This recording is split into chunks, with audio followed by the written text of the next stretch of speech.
Hello everyone, welcome to this coaching video. I'm Jaime Lorenzo Jr. I'm one of the financial educators of IMG Wealth Academy. And by profession, I'm a medical doctor, pero hindi na po nagpa-practice ng medicine ngayon. Right now, I'm a money doctor. Dati, nung nagpa-practice ako ng medicine, sakit sa kalusugan ang ginagamot ko, pero ngayon po ay sakit sa bulsa na. No? And sa coaching video na ito, ang i-share ko sa inyo is one of my investment portfolio, one of my recommended savings, investment, and protection program under Kaiser International, ang Ultimate Kaiser Health Builder. No? Pero bago natin i-discuss ito, i-discuss ko muna sa inyo yung mga fundamental concepts. Paano ba tayo yayaman at paano tayo mananatiling mayaman? Gusto mo ba ng financial peace? Yung tipong wala tayong iniisip na problema tungkol sa pera, kahit anong emergency, anong mangyari sa anong crisis ang dumating sa buhay natin, nakatayo pa rin tayo. Gusto mo ba yon? I'm sure gusto nating lahat yan, di ba? Simple lang po ang steps para natin gawin ito. Simply build a solid financial foundation. Parang sa bahay po natin, kung tatanungin ko kayo, ano po ba sa tingin ninyo ang pinaka-importanting parte ng bahay natin? Ang bubong ba? Ang second floor? Ang sala? Ang kusina? Or ang pundasyon? Siyempre, alam po natin, ang pinaka-importante ay ang pundasyon kasi kahit na napakaganda ng bubong natin, napakaganda ng pintura ng bahay, napakaganda ng kusina, world-class yung mga furnitures, mahal yung structure, pero kung walang pundasyon yung bahay natin, konting lindol, konting bagyo, pwede mag-collapse po ang bahay natin. Now, ganun din po in our financial house. We need to build it solidly. We need to build it strong.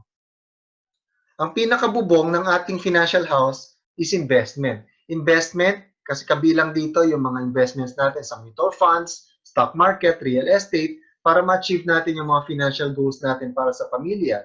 For example, retirement, college education ng mga bata, dream travel, dream home. Investment, ito yung tinatawag na money working for us. Kung wala kang balak magtrabaho habang buhay, then we need to have investment. Pero, hindi tayo pwedeng tumodo sa investment kung wala tayong sapat na emergency fund. Emergency fund po is equivalent to 3 to 6 months of our monthly income.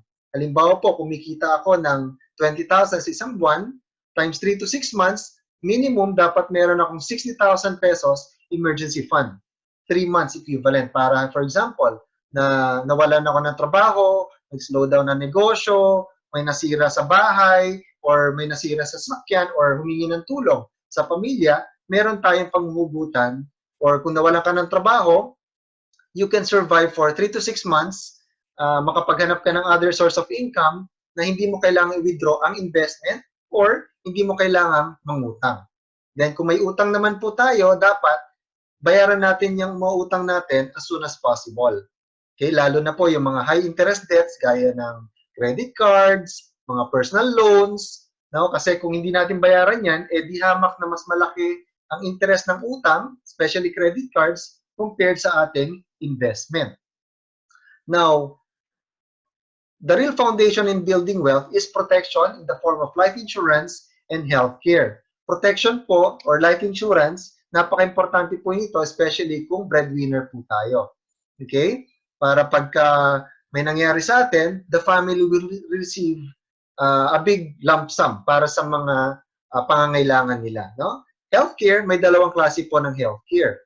May short-term healthcare and long-term healthcare. Short-term healthcare, ito yung yearly renewable healthcare, ito yung usual healthcare na meron ang karamihan.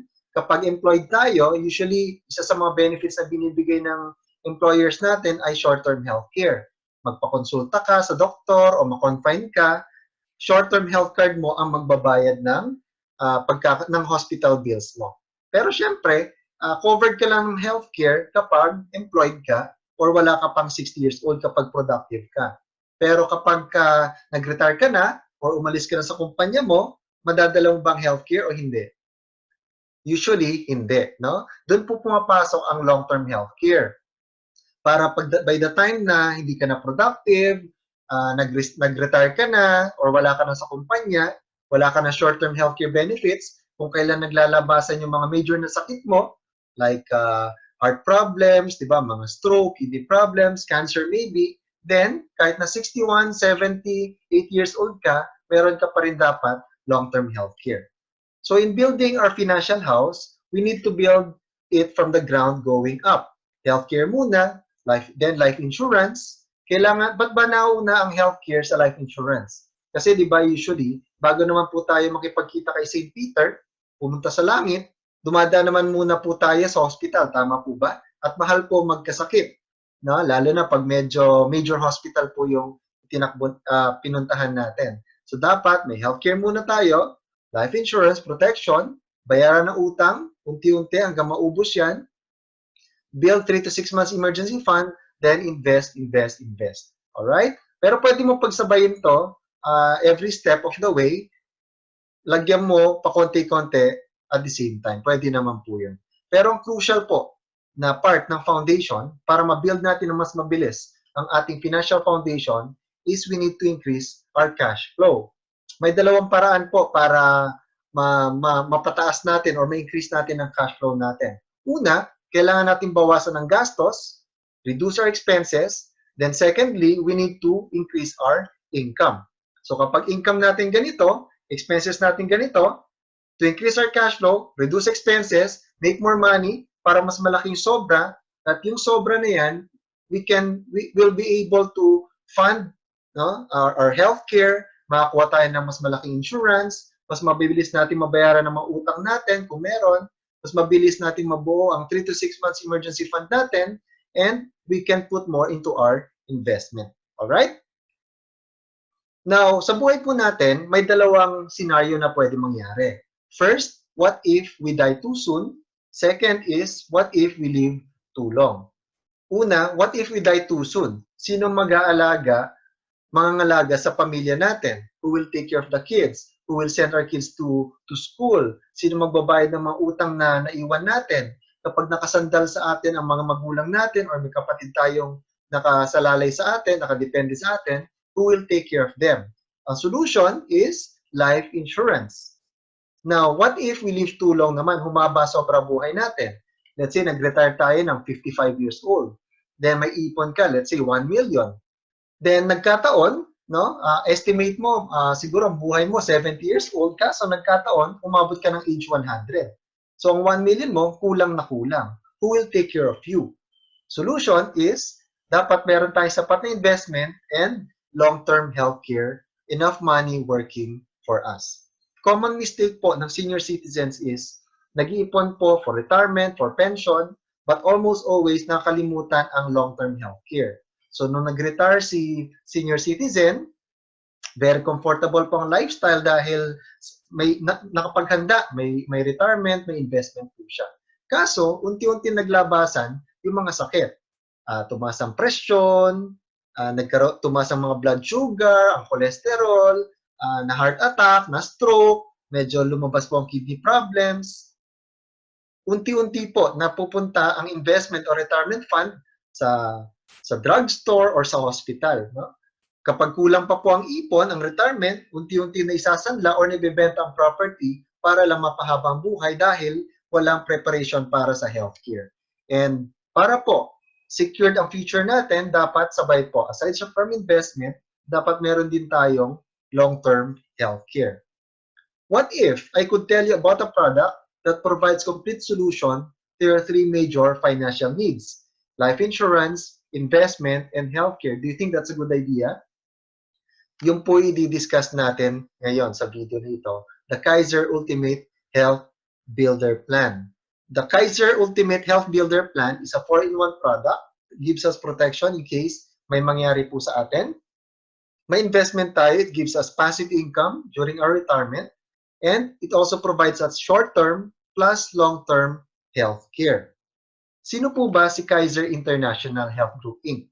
Kaiser International Health Group is duly accredited with the Insurance Commission as a healthcare company. It's registered with the Securities and Exchange Commission on June 8, 2004 as a healthcare provider with an authorized capital stock of 160 million. Kaiser's board of directors are seasoned experts in the medical field services and in the healthcare industry with its medical director, Dr. Leia Yolo. Ang Kaiser Ultimate Health Builder is the first long-term healthcare in the Philippines. Ang design nito ay 7-20. Ibig sabihin, 7 years lang tayo mag-iipon, mag-i-invest.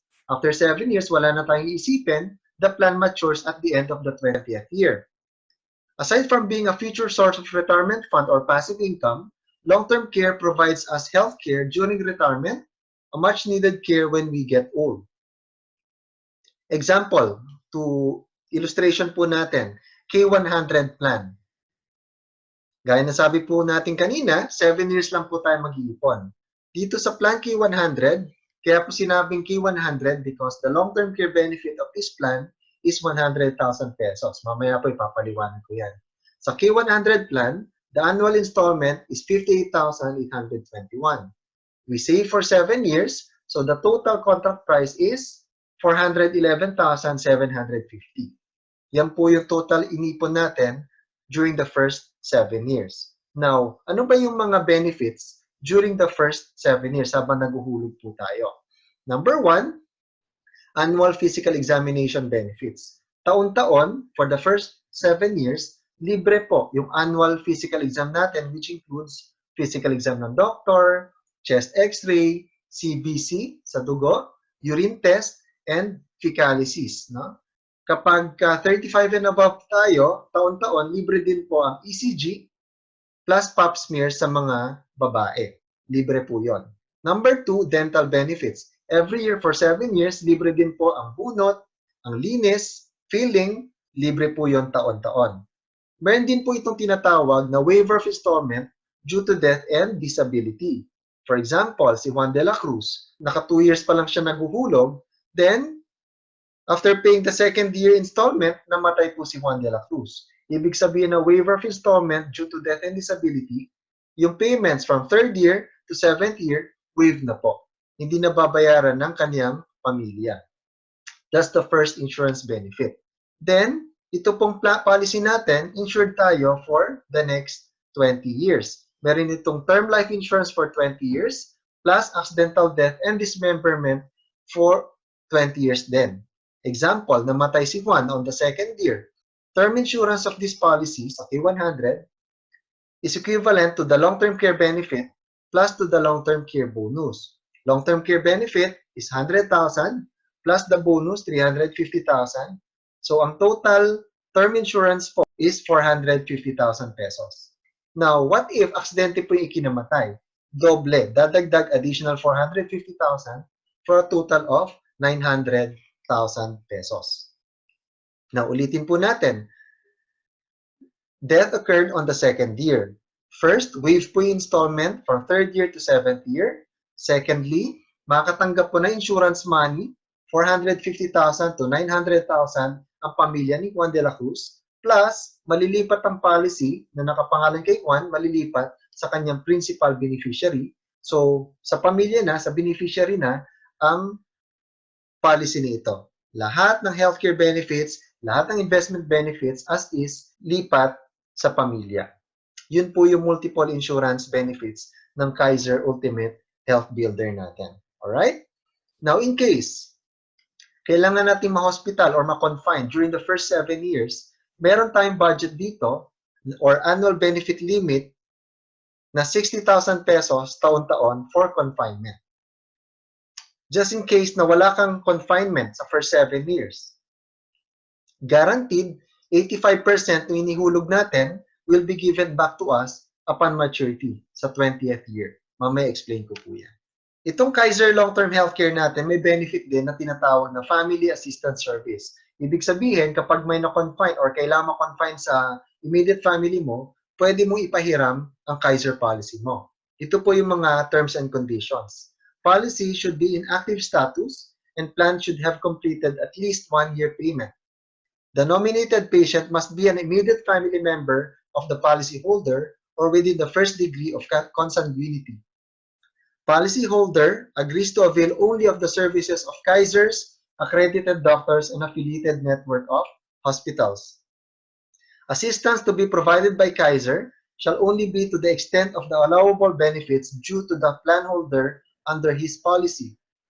Prior to discharge of the nominated patient, payment should have been settled to Kaiser. Kaiser's approval to avail of such assistance must first be obtained by the member, and the issuance of LOA will then be given. Please note that this assistance is an accommodation and not considered a benefit of the plan. Hence, approval and denial on the ailment solely depends on Kaiser management evaluation. After 7 years, so fully paid na po tayo, starting on the 8th year up to the 20th year, guaranteed yung 100,000 long-term care benefit natin earns 10% from 8th year up to the 20th year. 10% of 100,000 is 10,000 pesos every year. Taon-taon po yan up to the 20th year. Ito total po natin yan, 10,000 times 13 years, that's 130,000 pesos. But itong pondo po na ito, kapag hindi natin nagagamit for any medical availment, it earns additional interest, nag-accumulate po yan, nagko-compound. Let's say wala tayong gamit from 8th year to the 20th year, total accumulated health benefits natin is 269,750. Itong amount po na ito will depend sa paggamit natin from 8th year to the 20th year. For example, during this period, nakagamit tayo, let's say, 50,000 pesos. So, mababawasan lang din tong amount na ito depending kung magkano lang yung nagamit mo. Then, meron din siyang additional yearly health bonus. From the 2nd year of our plan up to the 20th year, tuloy-tuloy pong kumikita ng dividend or earnings from the stock market ang Kaiser investment natin. For example, on the 8th year, ang accumulated amount na yearly health bonus na dyan ay 32,000. Tuloy-tuloy na lumalago. Sa dulo, kung hindi natin nagamit, total of 446,000 pesos. So the yearly health benefits plus the yearly health bonus ay pwede natin magamit for any medical availment from the 8th year to the 20th year. For example, on the 10th year, dun mo kailangan gamitin, ang available fund mo na dyan is about 64,000 pesos.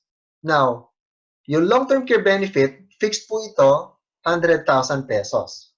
Ubusin man natin ang plan natin, i-maximize natin ang plan natin, from year 1 to year 20, ang long-term care benefit na 100,000 is fixed po, hindi po pwedeng mabawasan yan. It's guaranteed. Plus, the long-term care bonus, kapag wala po tayong confinement, during the first 7 years, ang ginamit lang po natin is the annual physical exam, plus the dental benefits, but no confinement during the first 7 years, guaranteed 85% ng ibinayad natin, 350,000, ibabalik po sa atin. Kapag tinotal po itong apat na to, that's a total maturity value at the end of 20th year, 1.1 million pesos. Ang maganda po dito, during the extended period ng policy natin, from 8th year onwards, pre-existing illnesses are already covered. Kahit na dati mo na sakit, pwede mong gamitin dito. Now, ano ba yung options natin kapag nag-mature yung policy natin? Sa 1.1 million na maturity benefit natin, we have 3 options. First, pwede nating i-withdraw buong buo. Pero parang sa bangko, pag withdraw mo na lahat ng pera mo, closed account na po yan. And moving forward, wala na tayong healthcare benefits na pwedeng gamitin in case magkasakit tayo. That's the first option. Second option, pwedeng partial withdrawal. Let's say out of 1 million pesos, nag-withdraw ka ng kalahati, about 500,000 pesos, yung iniwan mong 600,000 pesos continues to grow, continues to accumulate as investment, and anytime you need it, pwede mong gamitin for healthcare. Kahit saan ka pa ma-admit, sa St. Luke, sa Makati Med, pwede mong gamitin. Kaiser Hospital pa rin ang mag-uusap.